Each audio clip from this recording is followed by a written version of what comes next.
Welcome to day 16 of the Search for Freedom. We have made it halfway. Amazing, amazing job. Thanks for joining me. If you're just joining, welcome. There's no really order to these, so you can hop around and watch them at any point. In this season of my life, I've really been experiencing the tenderness of God, especially as Father.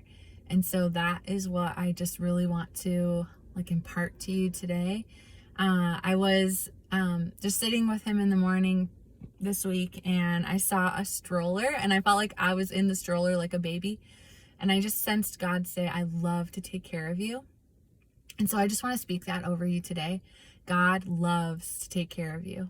He loves to provide for you. He loves to protect you. He loves to fill you. Like, he loves it. I could feel his heart when he told me that. He loves to take care of you. And I'm not sure if you're like me, but I've learned at an early age how to take care of myself. And God has been unraveling the control from my hands for many, many years since then. And just helping me see that I can trust him. And he's so patient in the process. If you're there, he's so patient and beautiful.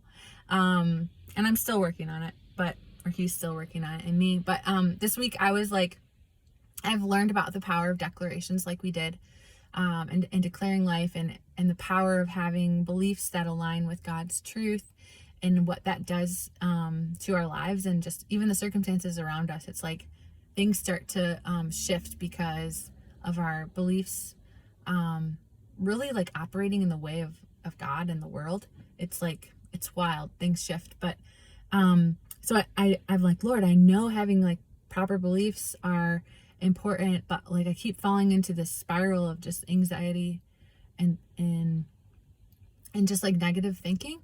And I'm I know in my mind this is not good, because I know where that will lead, but it's I couldn't get myself out of it. And it was so neat. I'm in a ministry class, and this week we did that exchange activity that we did a couple days ago, where you take the stress or the circumstance and you give it into Jesus's hands, and then he gives you something in return. And so I was giving him all of this, kind of feeling pressure to make my own self grow in my faith, and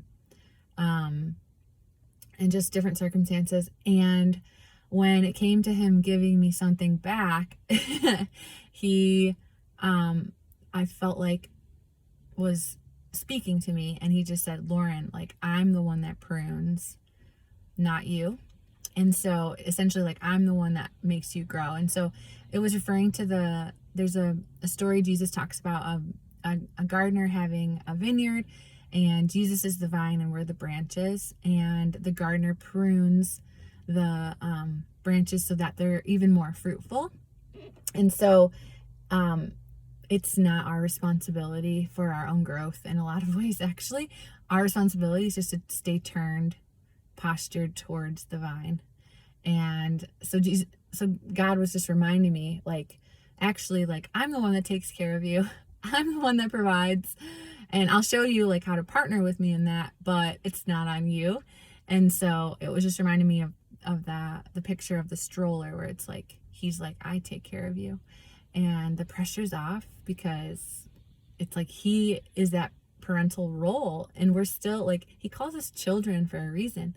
And so he loves that we're dependent on him, and he loves partnering with us in our growth, and he loves guiding us and directing us. And so it was just such a neat reminder, and just I could feel the pressure lift after that. He's I prune, Lauren, I prune. I'm responsible for your growth. And so yeah, if there's an area of life that you are feeling the cycle of repeating, I just pray that you would experience literally yourself in that stroller with God taking care of you today, and that I just break pressure off, and just for you to know you're exactly where you're supposed to be right now. You are in the perfect space God loves the journey. He loves the process. You are already healed and whole. You're just realizing how to recognize that fact, and just to lean into everything that Jesus has done and who he is more and more each day. So I bless you to be just so tenderly taken care of by God today.